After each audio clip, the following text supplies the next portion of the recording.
Europe 1. Le journal de 8h sur Europe 1, Fanny Marceau. Bonjour Fanny. Bonjour Dimitri, bonjour à tous. Indépendance, sécurité et responsabilité, c'était le slogan de Valéry Giscard d'Estaing quand il a lancé le développement de l'énergie nucléaire en France en 1977. Une politique mise à l'arrêt il y a 30 ans et cette semaine, la présidente de la Commission européenne, Ursula von der Leyen, l'a reconnu, il faut revenir au nucléaire. C'était une erreur stratégique pour l'Europe de tourner le dos à une source d'énergie fiable, abordable et à faible émission. Cela doit changer.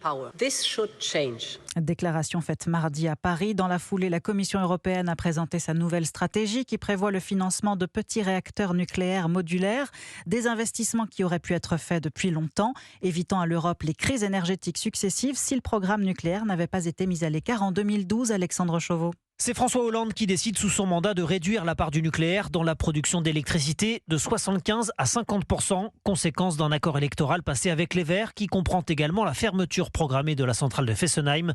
L'ancien Premier ministre de François Hollande, Manuel Valls. Les 50%, c'est là où je suis franc, je crois, n'étaient le résultat d'aucune étude d'impact ou analyse de besoin. L'optique, c'est vrai, était politique. En 2017, Emmanuel Macron poursuit cette trajectoire de réduction du nucléaire au profit des énergies renouvelables. 14 réacteurs de 900 MW seront arrêtés d'ici à 2035.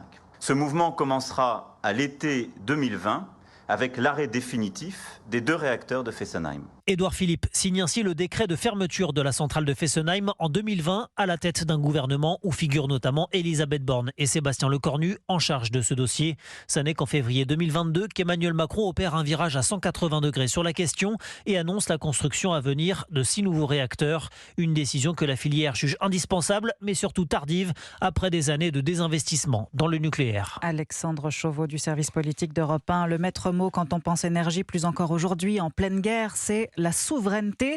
Souveraineté qu'incarne parfaitement le nucléaire, selon Bernard Accoyer, président de Patrimoine nucléaire Climat France. Il était l'invité d'Europe 1 à 7h10. La souveraineté, c'est le nucléaire et ce n'est pas les panneaux solaires dont 90% proviennent de Chine, ni les éoliennes dont 80% des aimants permanents proviennent également de Chine. Deuxièmement, le prix de l'électricité en Europe est 2 à 3 fois plus cher, au moins, qu'aux États-Unis. C'est la conséquence des choix énergétiques qui ont été faits il y a déjà longtemps par l'Allemagne et l'Union européenne, qui les a imposés aux États membres, et la France s'y est soumise. C'est ça qu'il faut changer. Il faut évidemment faire une pause sur le développement des énergies renouvelables, arrêter de les subventionner, de leur garantir des prix, donc arrêter le jackpot qui évidemment attire des tas de gens qui s'enrichissent sur le dos des consommateurs français. Bernard Accoyer, interview complète à retrouver sur le site et l'appli Europe 1. Et c'est là également le site et l'appli Europe 1 que vous pouvez voter pour la question du jour. Est-ce qu'il faut redonner dans notre mix énergétique une plus grande place au nucléaire? Vous n'hésitez pas à répondre dès maintenant. Pour l'heure, vous répondez oui à 98%. La question de l'énergie, plus que jamais au cœur de l'actualité, les prix à la pompe ne cessent de flamber. Le cours du baril de Brent est repassé ce matin pendant quelques heures au-dessus de la barre des $100 avant de baisser à nouveau.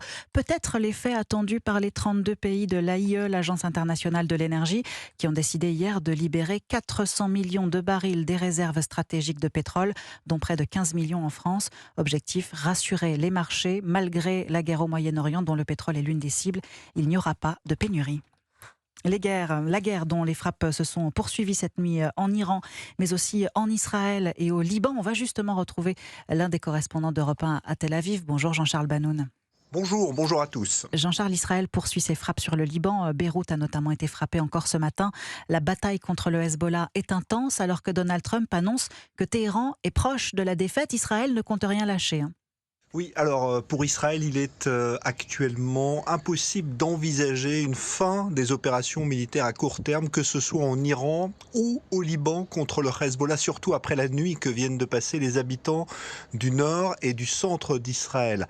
Pas moins de 200 tirs de roquettes et de missiles coordonnés entre le Hezbollah et l'Iran ont eu lieu hier soir et cette nuit sur le nord et le centre d'Israël. Par miracle, il n'y a pas eu de victimes, mais il y a des dégâts. Cela a évidemment traumatisé une partie de la population qui a passé la nuit dans les abris, surtout au nord. Et donc pour Israël, il est difficile d'envisager de mettre un terme dans un avenir rapide aux opérations militaires, alors que Donald Trump, lui, l'a répété, il ne reste pour les Américains quasiment plus rien à frapper militairement en Iran, où toutes les cibles pour les Américains ont été mises hors d'état de nuire.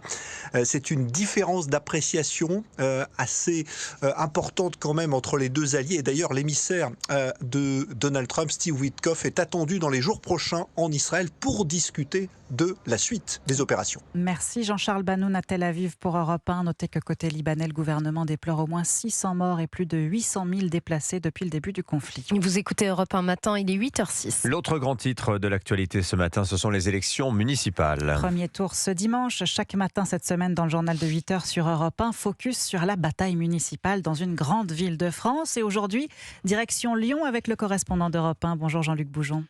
Bonjour Fanny, bonjour à tous. Jean-Luc, il pourrait y avoir du changement à Lyon. Ce que nous montre ce matin un sondage OpinionWay pour Europe 1, CNews et le JDD, c'est que les jeux ne sont pas complètement faits. Oui, notre sondage montre que l'écart se resserre entre les deux grands favoris, Jean-Michel Aulas d'un côté et le maire écologiste sortant Grégory Doucet. Il n'y a plus que 8 points d'écart entre les deux hommes, 43% pour Aulas en baisse de 2 points, 35% pour Doucet en pleine remontada, plus 5 points. Imaginez, il y a 2 mois, les deux candidats étaient séparés par 20 points. À ce moment-là, l'ancien patron de l'OL, soutenu par la droite et la Macronie, semblait avoir un boulevard devant lui, sondage au zénith, début de campagne parfait. Sa promesse d'en finir avec la gestion parfois méprisante des écologistes, de mettre fin aussi aux travaux incessants pour construire des pistes cyclables, avait fait mouche auprès de l'électorat lyonnais. On va revenir au Lyon d'avant, ne cesse de promettre Jean-Michel Aulas. Et ce discours a d'abord été très efficace, sauf que depuis quelques semaines, tout a changé. Grégory Doucet a musclé son discours contre son adversaire. Surtout, le débat organisé il y a 2 semaines a été catastrophique pour Jean-Michel Aulas, qui est apparu approximatif et mal à l'aise, et qui a soudain fait son âge, lui qui aura 77 ans le jour du second tour, le 22 mars prochain. Et Jean-Luc, cette campagne municipale lyonnaise, elle a été marquée par le meurtre de Quentin Dorenc. Absolument. Encore aujourd'hui, le lynchage mortel du jeune homme est dans toutes les têtes ici à Lyon. Le sujet avait d'ailleurs donné lieu à une passe d'armes entre les deux candidats. Jean-Michel Aulas demandant à Grégory Doucet d'afficher sur la façade de l'hôtel de ville le portrait du jeune homme pour lui rendre hommage. Refus catégorique du maire écologiste, jugeant la proximité de Quentin Dorenc avec le mouvement identitaire incompatible avec les valeurs humanistes de la ville de Jean Moulin. C'est donc une vraie ligne de fracture entre les deux hommes, vraie ligne de fracture aussi pour les électeurs, dans un scrutin qui est redevenu incertain, comme notre sondage le montre. Merci beaucoup Jean-Luc Boujon en direct de Lyon pour Europe 1. Un mot de sport avec du football. Le PSG est bien parti pour les quarts de finale de la Ligue des Champions. Victoire 5-2 face à Chelsea hier soir lors du match aller des 8e de finale dans un Parc des Princes survolté. Beau spectacle qui permet aux tenants du titre de partir à Londres avec 3 buts d'avance. Le match retour, ce sera mardi prochain à suivre sur Canal+. Et puis un mot de tennis. Le Masters 1000 d'Indian Wells. Novak Djokovic éliminé en 8e de finale cette nuit face au Britannique Jack Draper. Mais le dernier Français en lice, Arthur Fils, affronte aujourd'hui le 4e mondial Alexander Zverev en quart de finale. Il est en forme, Arthur Fils. On compte sur lui. Merci beaucoup, Fanny Marceau. C'était votre journal.